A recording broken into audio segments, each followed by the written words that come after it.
একবারে একটা লোক একটা আল্লাহর ওলির কাছে গিয়ে বলছে, হুজুর আমি প্রচুর কষ্টে আছি, আমি আমার ছেলে মেয়ে বিবি এবং মা বাবাকে খুশি দিতে পারি না, আমি যা ইনকাম করি তাদেরকে তিনবেলা খাবারটাও দিতে পারি না। তো আমার মনে হয় আমি পৃথিবীতে এসে ভুল করেছি, আমার থেকে থেকে মনে হয় আমি মরে যাই। তাই অনেক আশা নিয়ে আপনার কাছে এসেছি। আপনি এত ভালো কাজ করেন কি আমার আল্লাহ তোমার উপরে অনেক খুশি।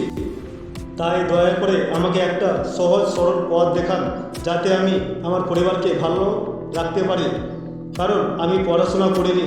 আমাকে একটা সহজ সরল পথ দেখান। তখন আল্লাহর ওলি খুশি হয়ে বলল, এই পাহাড়টা দেখতে পাচ্ছ, এই পাহাড়ে একটা মসজিদ আছে, ওই মসজিদের সামনে পিঁপড়ের বাসা আছে, ওখানে হাজারো পিঁপড়ে বসবাস করে। তোমাকে শুনতে খারাপ লাগবে যে এই পিঁপড়েগুলো মসজিদের জায়গাগুলো খারাপ করছে, ওখানে কোনো শাক সবজি উৎপাদন করা যায় না। তুমি আমার একটা কাজ করো, কি 7 দিন ওই পাহাড়ে যাও, গিয়ে ওখানে যত পিঁপড়ে আছে তাদের ঘর ভেঙে চুরমার করে দাও। তারপর আমি তোমাকে তোমার প্রশ্নের উত্তর দিব, কিন্তু একটা কথা মনে রাখবে, কি পিঁপড়ে ঘর ভাঙার সময় একটা পিঁপড়ে মারা না যায়। এই কথা শোনার পর লোকটা হুজুরের কাছ থেকে চলে যায়। মনে হয় লোকটা হুজুরের কথা কিছু বুঝতে পারেনি। কি হুজুর কেন এইরকম করতে বলছে, ও পিঁপড়ের উপর অন্যায় কেন করতে বলছে, তার ঘর ভাঙতে কেন বলছে, আসলে কোনো হুজুর এরকম করতে বলবে? এই চিন্তা ভাবনা করতে করতে লোকটা বাড়ি পৌঁছে যায়। তারপরের দিন সকালে উঠে সে পাহাড়ের দিকে যায়। প্রথম দিন যখন পাহাড়ে যায় তখন দেখে প্রত্যেক পিঁপড়ে খাবার জোগাড় করছে। এটা দেখার পর লোকটার মন খুব খারাপ হয়ে যায়। এত কষ্ট করে পিঁপড়েগুলো খাবার নিয়ে যাচ্ছে, আর আমি যদি তাদের খাবারগুলো ফেলে দিই, তাদের ঘরগুলো ভেঙে দিই, তাদের কত খারাপ লাগবে। তারপর সে হুজুরের কথা মনে পড়ে যায়। তারপর পিঁপড়ের ঘরগুলো ভাঙতে শুরু করে। তখন পিঁপড়েদের মধ্যে চিৎকার শুরু করে দেয়। সে ভাগাভাগি করতে লাগে নিজের জীবন বাঁচানোর জন্য। কিছু সময়ের মধ্যে তাদের সব ঘরগুলো ভেঙে শেষ হয়ে যায় এবং লোকটা মনের দুঃখে নিজের বাড়ি চলে যায়। বাড়ি যাওয়ার পর লোকটার মন খুব খারাপ। সে বিছানায় ঘুমিয়ে ঘুমিয়ে ভাবছে, পিঁপড়ের ঘর তো ভাঙা শেষ হয়ে গেছে, ওই পাহাড়ে যাওয়ার আর কী দরকার, হুজুর যেটা বলেছিল সেটা তো আমি করেছি। তারপর কিছু ভাবনা চিন্তা করে লোকটা ঘুমিয়ে যায়। আবার পরের দিন সকালে উঠে সে পাহাড়ে যাওয়ার চেষ্টা করে। যেখানে সে পিঁপড়ের ঘরগুলো ভেঙেছিল সেখানে গিয়ে দেখে পিঁপড়েগুলো আবার সেই জায়গায় ঘর তৈরি করেছে। সেই ঘরে আবার খাবার জমা করছে। ওই লোকটা মনে মনে ভাবছে, কি পিঁপড়েগুলো কত মূর্খ, কত বোকা, কালকে আমি তাদের ঘরগুলো ভেঙেছি, আবার সেখানে ঘর তৈরি করছে। এটা ভেবে লোকটা হাসতে শুরু করে। তখন হুজুরের কথা মনে পড়ে।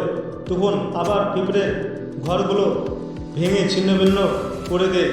সেখানে অনেক ঠান্ডা পানি ঢেলে দেয়, যাতে পিঁপড়েগুলো আবার সেই জায়গায় ঘর তৈরি করতে না পারে। তারপর সে আবার নিজের ঘরে চলে আসে। আজকে রাতে ঘুমানোর সময় সে আবার চিন্তা ভাবনা করে, কি হুজুর কি আমাকে দিয়ে ঠিক কাজ করাচ্ছে, কেননা কারো ঘর ভাঙা কোনো মানুষের কাজ না, হুজুর কি আমাকে বোকা বানাচ্ছে। আবার মানুষটা ভাবছে, দেখা যাক হুজুর যেটা কাজ দিয়েছে আগে সেই কাজটা পূরণ করি, তারপর জানতে পারবো হুজুর কেন এটা করাচ্ছে। এটা ভেবে সে বিছানায় ঘুমিয়ে যায়। তারপরের দিন সকালে উঠে আবার সেই পাহাড়ে যায়। পাহাড়ে গিয়ে আবার সেই জায়গায় যায় যেখানে পিঁপড়ের ঘরগুলো ভেঙেছিল, সেখানে যায়।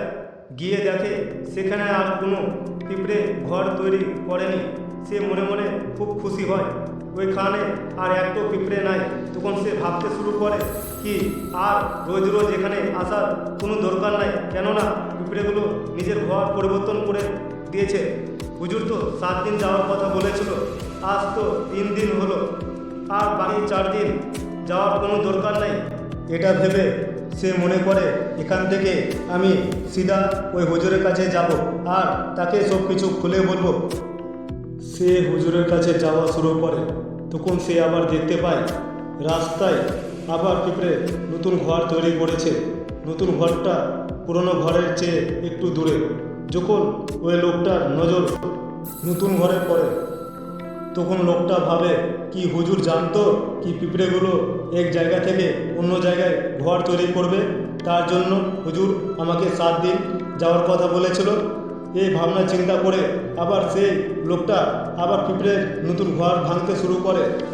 তখন সে দেখতে পায় পিঁপড়েগুলো তার পুরনো ঘর থেকে তার নতুন ঘরে খাবার নিয়ে আসে। তখন লোকটা মনে অনেক দুঃখ পেল, সে অনেক কমজোর হয়ে গিয়েছিল। তাই পিঁপড়ের জন্য তার মনে দয়া হলো, পিঁপড়েগুলোকে সাহায্য করবে তার খাবার আনার জন্য। কিন্তু লোকটা তো উল্টা করছে, তার ঘর ভেঙে ছিন্ন ভিন্ন করছে। সে লোকটা মনে মনে আঘাত পেল। সে আবার সে হুজুরের কথা ভেবে সে আবার ঘরগুলো ভাঙতে শুরু করে দেয় অনেক সাবধানের সাথে, যাতে পিঁপড়ের কোনো ক্ষতি না হয়। অনেক সময় লাগলো সেই ঘরগুলো ভাঙতে, কারণ হুজুর আগে বলেছিল ঘর ভাঙার সময় কোনো পিঁপড়ের কোনো ক্ষতি না হয়। তাই অনেক সাবধানের সাথে সে নিজের কাজ করে। কিন্তু সে লোকটা আগের চেয়ে এবার অনেক দুঃখ পেল, কারণ সে এবার পিঁপড়ের নতুন ঘর ভেঙেছে।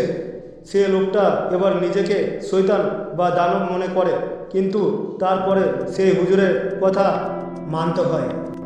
সে অনেক দুঃখ কষ্ট নিয়ে বাড়ি চলে যায়। রাতে ঘুমানোর সময় সে আবার ভাবতে লাগে কি আমি কত বড় শয়তান, কত বড় দানব। পুরনো ঘর তো ছাড়, আমি নতুন ঘরও ভেঙে ফেলেছি। পিঁপড়েগুলোকে আমি কোথায় বসতে দিচ্ছি না, পিঁপড়েগুলো আমার সম্বন্ধে কী ভাববে, লোকটা কত বড় শয়তান। এই ভাবনা চিন্তা করতে করতে লোকটা ঘুমিয়ে যায়। তারপর দিন সকালে উঠে আবার সে পাহাড়ে যায়। এবার ওখানে গিয়ে দেখে পিঁপড়েগুলো আবার অন্য জায়গায় ঘর তৈরি করেছে, আগের থেকে অনেক ভালো। এক রাত্রির মধ্যে লোকটা দেখে অবাক হয়ে যায়, পিঁপড়েগুলো আবার নিজের খাবার জোগাড় করছে। এই দেখে লোকটা ভাবছে পিঁপড়েগুলো কোন মাটির তৈরি, আমি তাদেরকে বারবার ভাগানোর চেষ্টা করছি আর তারা আবার এক জায়গা থেকে অন্য জায়গায় ঘর তৈরি করছে। তারা কি জানে না আমি তাদেরকে কোনোদিন এইখানে বসতে দেবো না? এটা পিঁপড়ে আছে, দেখতে অনেক ছোট, তারপরও সে পিঁপড়েগুলো আমার কাছে হার মানতে চায় না কেন? তাই এবার লোকটা রেগে গিয়ে পিঁপড়ের ঘরগুলো ভাঙতে শুরু করে। কিন্তু এবার ঘরগুলো ছিন্ন ভিন্ন করতে কিছু পিঁপড়ে মারা যায়। যখন তার রাগ ঠান্ডা হয় তখন সে দেখে তার পায়ের নিচে অনেক অনেক পিঁপড়ে মরে পড়ে আছে। তখন লোকটা মনে অনেক দুঃখ পেল, সে কাঁদতে কাঁদতে বাড়ি চলে গেল। রাতে যখন ঘুমাতে যায় তখন সে আবার ভাবনা চিন্তা করে, আমি এই পিঁপড়ের উপর অনেক অত্যাচার করেছি, আমি আর তাদের উপর জুলুম করতে পারবো না। তার পরের দিন সকালে সে নিজের বাড়ি থেকে কিছু খাবার নিয়ে যায় পিঁপড়েকে খাওয়ানোর জন্য। যখন সে পাহাড়ে পৌঁছায় তখন আবার সেখানে গিয়ে দেখে পিঁপড়েগুলো আবার নতুন ঘর তৈরি করা নিয়ে ব্যস্ত আছে। সে অনেক দুঃখ নিয়ে সে ওখানে বসে। তখন তার মনে পড়ে আমি তো কিছু খাবার নিয়ে এসেছি, সে খাবারগুলো তাদেরকে খাওয়ায়। তারপরে সে বাড়ি চলে আসে।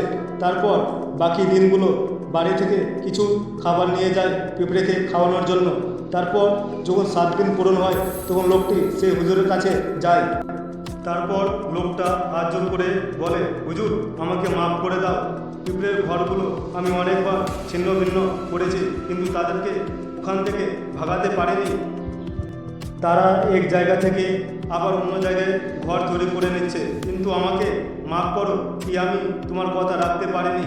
তাই আমার মনে হয় তুমি আমাকে আর সহজ সরল পথ দেখাবে না, যে আমার খারাপ সময় থেকে আমাকে বার করবে। কিন্তু আমি আর পরোয়া করি না, কিন্তু আমার মনে হয় আমি যেটা করেছি খুব ভালো করেছি।